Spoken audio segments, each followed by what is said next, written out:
Hey guys, welcome back. I think I'm gonna call this segment Girl Chat. And I think I want to call it Girl Chat because there's really not a time where I'm lying. Girls be chatting all the time.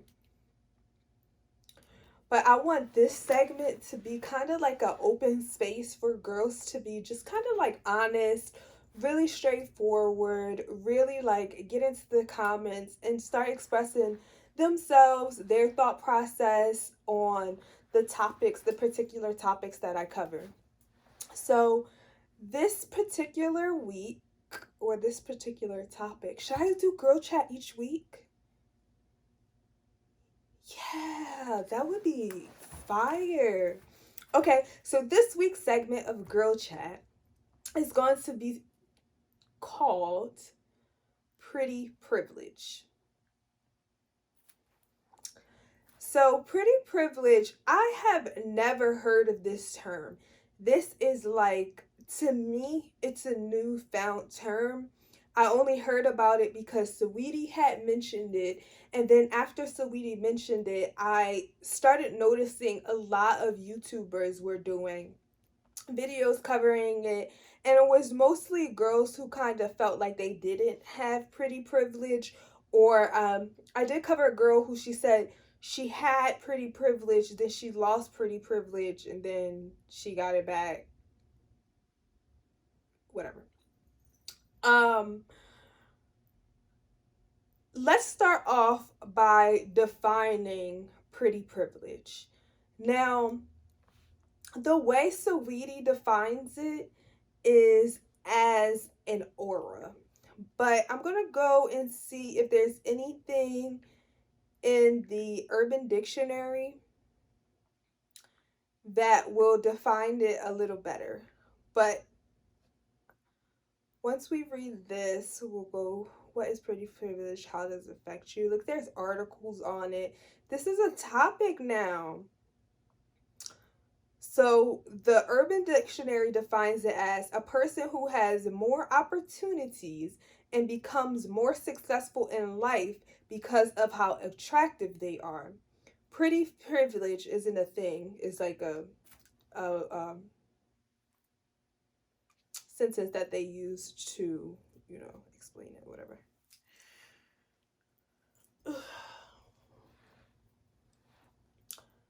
Do I believe in pretty privilege? Yes. How would I define pretty privilege? I don't think that pretty privilege has anything to do with genetic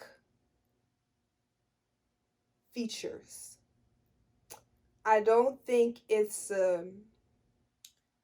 you were born like this, you look like this, so you have a certain privilege. I do think that there is a thing where like attractive people are treated or can be treated better than non-attractive people, but I don't think the majority of these quote unquote attractive people are technically the ones born with the beauty, if that makes sense. I think pretty privilege is a certain care for the vessel as far as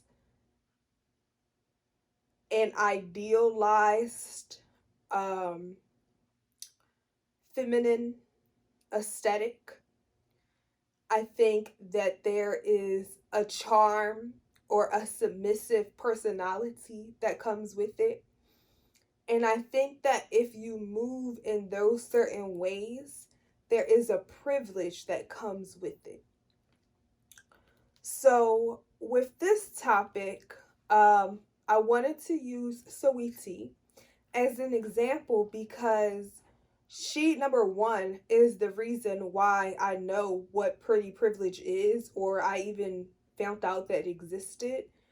Um, And number two, there is a question that I am constantly hearing in the vlogs because I love to watch the social vlogs. I love to know what's going on in the pop culture. I love to read the comments, the opinions. I want to know. And right now, there's a huge question on if Saweetie's pretty privilege is fading. Now, it is very obvious that everything physical about Saweetie is on point. Her vessel is its best to my eyes that I've seen it, or most ideal that I've seen it in forever. Um, she's stunningly beautiful, skin flawless. Like, she is just like pretty. She is what you would consider a pretty woman, but her pretty privilege is fading. And that's why I don't think that pretty privilege is based solely on looks. And when Saweetie defines pretty privilege, she actually defines it as an aura. So the full package, and that's why I explained like that feminine, submissive attitude. Like, it is the charm, it's the entire aura that you allude, that's just kind of like the ultimate feminine woman.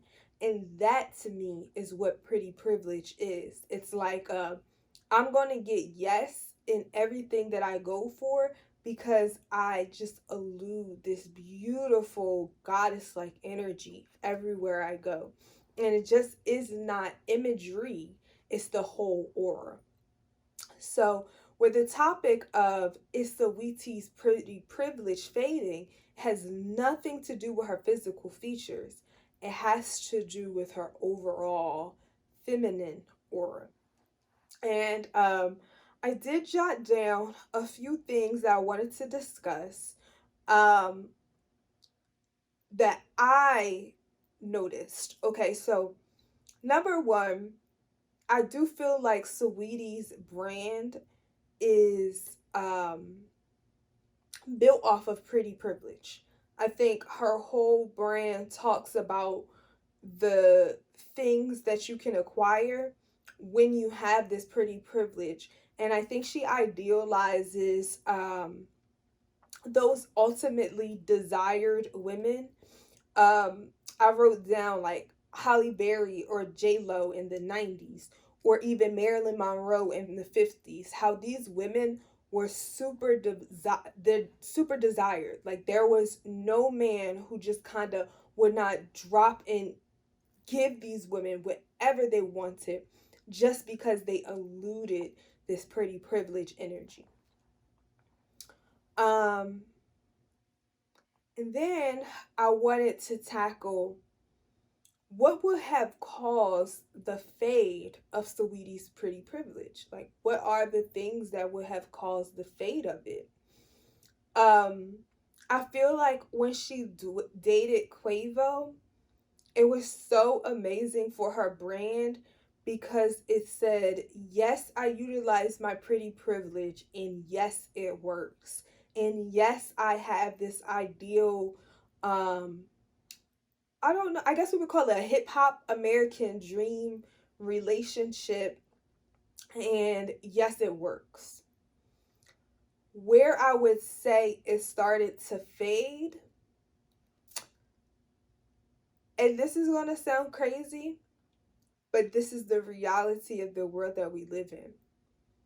I feel like her pretty privilege started to fade when she dropped the submissive act or the submissive role, and she decided to put herself first.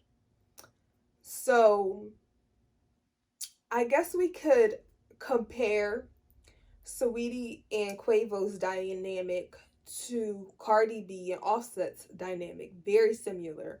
Rap female, hip hop rap male, rap female, hip hop rap male.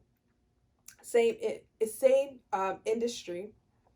Yes, Cardi's brand or career is a lot more successful than Saweetie, but just the dynamic of their relationship, we can very so much compare them.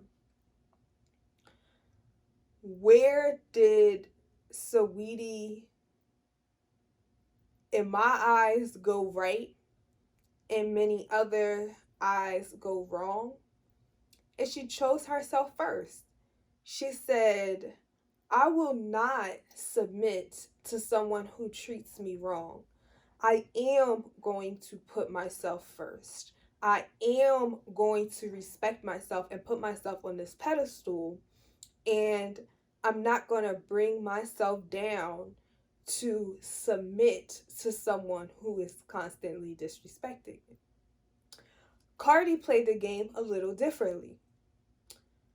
She played hard to get, but she knew how she was choosing her cards, and she knew that eventually she was going to take her husband back. She knew she was going to climb back into that submissive role, and she knew what it took to become a wife and to get that ring.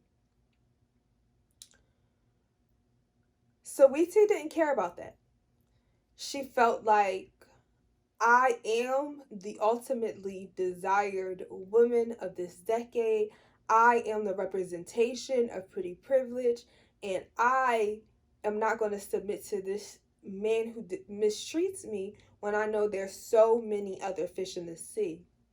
And why I say where some see she could have gone wrong is because as soon as she did that, the pretty privilege, in a way, started to fade. Her beauty is still there. Everything about her is still there. But it was a confident female versus the submissive female. Or I won't compare confident to submissive. I would say independent female versus the submissive female. And what happens there is she started being looked at as more of an opportunist. She started being looked at as less feminine. And when that happened, don't get me wrong, she was still very, very desirable. But I think people started to look into who she was a little negatively. She got on her feet. She didn't let anything that she dealt with Quavo bring her down. He took the car back that he purchased her. She went and for her birthday she purchased herself an even better car. She showed that I can do great by myself and there are many fish in the sea. Then she did the scandal. And I would say the scandal was the beginning of the huge fade. And the scandal was when she leaked the video of her and Quavo getting into a little tussle in the elevator. Followed by, I would say, a tumble in talent. So now the eyes aren't on this pretty privilege. The eyes aren't on this super desirable woman. The eyes are on this independent woman, the talent of this independent woman, what she's bringing to the table on her own. And that led to, I don't remember the exact performance that was, but it was performance at a boxing event. That was the start of her talent just kind of like swindling down. And to be honest, I don't know if her talent started to swindle down or if more eyes were then focused on her actual talent. From there, we saw, you know, the media was tearing her apart for her performance. But she kept going. She kept going. She kept being confident, independent. She even started on her YouTube channel teaching other women confidence and independence and what it is to be a strong, independent woman. With that being said, that feminine, submissive aspect of the pretty privilege started to dwindle down. So now you just technically have pretty and independent. And when you're pretty and independent, the pretty holds less weight. The independent energy kind of pushes, and the independent energy shines a bright light on what the talent actually is. So now it's a little bit more difficult for Saweetie to get herself into another one of those ideal relationships, to get, you know, to have her charm get her the guy of her dreams, another Quavo, where she just knew there were so many more of him out there, to the point where she started short selling herself with the newfound relationship. And I won't even call that a relationship, I'll call it a fling with Little Baby, where he actually seemed embarrassed for his name to be brought up in the conversation of Saweetie, because it wasn't a charmster for him. And then when he responded and called her thirsty, it kind of brought down her pretty privilege even more. So now you're not this highly desired, hard to get next to woman. Now you're kind of selling yourself short and almost cheaply, because you're connected with people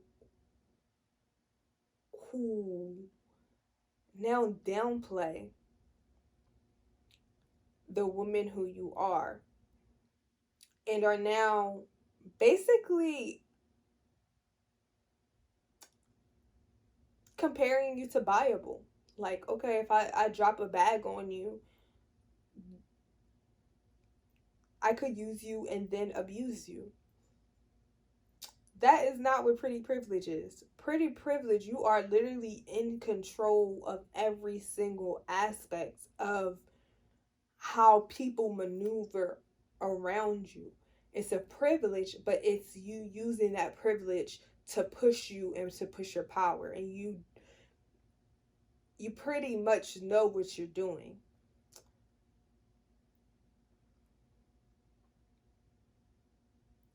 So then we backtrack, or before we backtrack, we go into then the Roddy Ricch interview, where Roddy Ricch seems embarrassed to even have been seated next to Saweetie at the basketball game. And you can tell through all of his facial expressions how annoyed he was to have her sit next to him. And he even said, like, girls don't sit next to me at the basketball game. Who would have had told that to Holly Berry or J Lo in the 90s? Nobody. Who would have had told that to Marilyn Monroe in the 50s? Nobody. You want to know why? Because these were super highly desired women who understood how to utilize their pretty privilege. And that's why I say, is her pretty privilege fading due to her independence versus submissive actions? And then I say, okay, let's roll it back and let's put Saweetie next to Cardi B. Who in the end wins, and what do you lose or put at stake to win?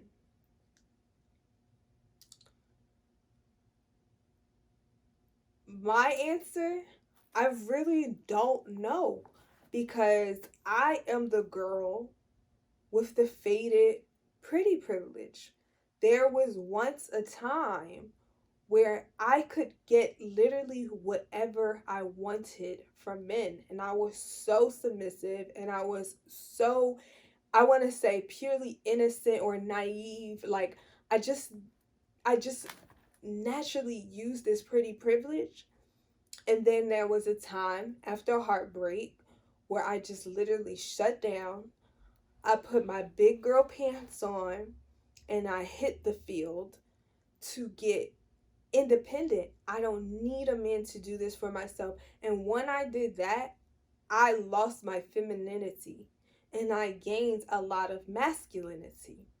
Now, it helped me in a way because I pushed that forward in my talent, and my brand had nothing to do with beauty. It was actually the more weird and the more out of this world that my image could be, the more my brand took off. So that actually helped me to have the faded pretty privilege. I wasn't looked to as like a charming woman. I was looked at to as kind of like a boss woman.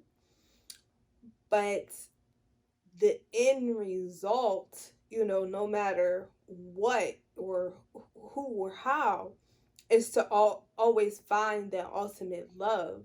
And I think that when you're looked at as overly independent or you lack a certain amount of submissiveness, you are, um, as a woman, I think that you can lose in a way. But then you look at the Cardi situation and you say, well, is she technically winning? Because she does get cheated on. And her relationship is not built off of 100% honesty. So I think that you come to the situation like, do I choose route A or do I choose route B? Route B definitely has the better reputation. Route B definitely has the picture perfect ending. Route B definitely has, I want to say the narrative that they have given us all these years. But to me, Route A seems the road to happiness, right? I'm not going to be walked over. I'm not going to be disrespected. I'm not going to be mistreated.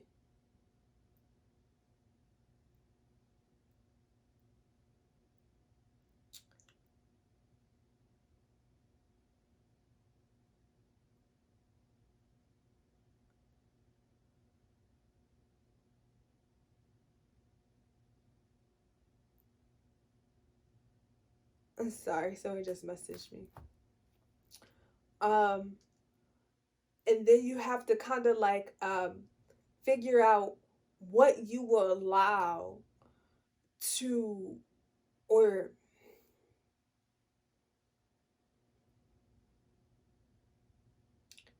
which one will you do without for happiness. And I think at the end of the day, it's what is internal, what is your desire, and what helps you to get to that point in life that is your personal purpose fulfillment. Um, I find there no problem with Saweetie being overly confident. But what I do, or overly independent, I don't know why I keep, like, confidence and independence, they shouldn't go back and forth, but I feel like overly independent. I think that Saweetie's brand could really, really take off if she drops the aspect of you have to have this certain aspect of pretty privilege to get with you what you want, and she pushes the independent agenda and she teaches from you can do this on your own and allow that true love to find you versus you have to play by their rules. You have to hold your cards this way and play this game to get less of ultimate fulfillment, if that makes sense. But I don't want to keep going on this topic. I feel like I went in and I explained everything that I wanted to explain. I feel like I gave a really, really good opinion of what I think and of my thought process of it and where I fall. And I'd like to hear from you. Like, what do you guys think? What do you think the definition of pretty privilege is? Do you agree that Saweetie's pretty privilege is fading? Do you think that she will get her ultimate um, fulfillment, life fulfillment of love and family that she wants if she continues to go the route that she's going? Do you think she needs to change her career storyline? And then also, would you choose the Cardi B and Offset dynamic over the independent woman? Um, so yeah, comment below. Those are tons of questions or prompts to get you guys, I guess engaged. Let me know what you think, even if you think that this topic is pointless, or if you don't think that you know pretty privilege should be discussed, or just let me know what you think. Leave a comment. Thank you for coming to my channel again. Thanks for watching. Thanks for viewing. Love ya.